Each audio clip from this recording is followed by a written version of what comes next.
एक लड़का था जो अपनी जिंदगी की समस्याओं से घिरा हुआ था। घर की सारी जिम्मेदारियां उसी के कंधों पर थी और इस वजह से वह खुद के लिए भी समय नहीं निकाल पाता था।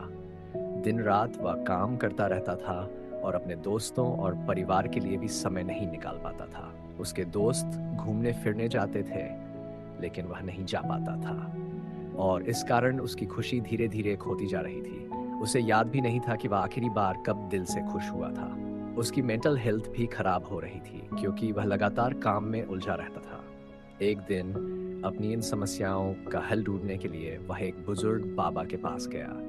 उसने बाबा से अपनी सारी बातें साझा की और कहा, मैं बहुत परेशान हूँ। मैं खुद के लिए भी समय नहीं निकाल पा रहा हूँ।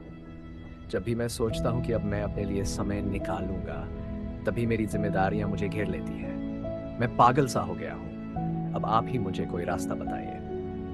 बाबा ने उसकी बात ध्यान से सुनी और कहा, कल तुम नदी के पास आना, वहां मैं तुम्हें इसका हल बताऊंगा। अगले दिन लड़का बाबा से मिलने नदी के किनारे पहुंचा। उसने देखा कि बाबा पहले से ही वहां उसका इंतजार कर रहे थे। लड़के ने पूछा, बाबा बताइए अब मुझे क्या करना है। बाबा ने मुस्कुराते हुए कहा, पहले हमें नदी के उस किनारे जाना होगा। वहां पहुंचने के बाद मैं तुम्हें बताऊंगा कि तुम्हें अपनी जिंदगी में क्या करना चाहिए।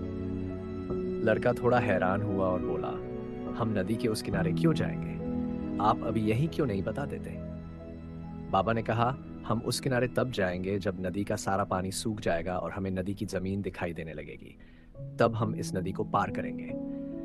लड़का बाबा की बात सुनकर चौंक गया। बाबा, ये कैसे संभव है? नदी का पानी कभी पूरी तरह सूख ही नहीं सकता। इसका मतलब तो यह हुआ कि हम ही नदी पार नहीं कर पाएंगे। बाबा हंसे और बोले, यही बात मैं तुम्हें समझाना चाहता हूँ। जैसे ये नदी कभी नहीं सूख सकती, वैसे ही तुम्हारी जिम्मेदारियां भी कभी खत्म नहीं हो सकती। अगर तुम सोच रहे हो कि सारी जिम्मेदारियों के खत्म होने के बाद ही तुम अपनी जिंदगी का आनंद ले पाओगे, तो ऐसा कभी नहीं होगा। जिंदगी का मतलब है जिम्मेदारियों के बीच खुद के लिए समय निकालना और हर पल को जीना। लड़का पूरी तरह से समझ चुका था कि जिंदगी में चाहे अमीर हो या गरीब, हर किसी के पास कुछ ना कुछ जिम्मेदारियां होती हैं।